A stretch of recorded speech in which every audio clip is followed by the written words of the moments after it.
Hakan, sizi Tüysürök'ten 50 yıl sahnada jubileyimiz bilen Tüysürök'ten kutlayan.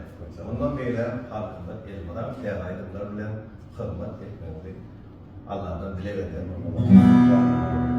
Adamın ömrü yedi ömür, son ömürde bol yar yerkiyle dövür.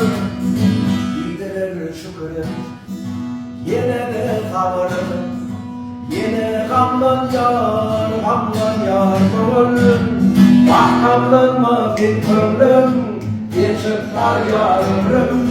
Eyledim bu cahanda, ayrım ayrım yürürüm.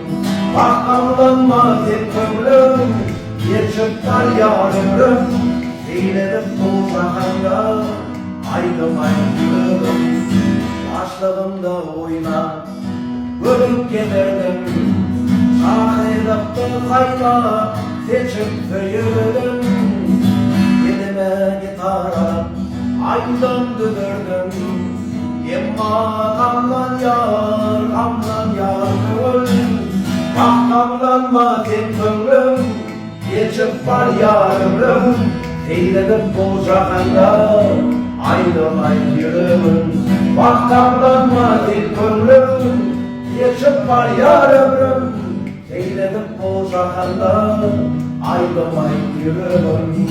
Eyledim bu cahanda, ayrım ayrım.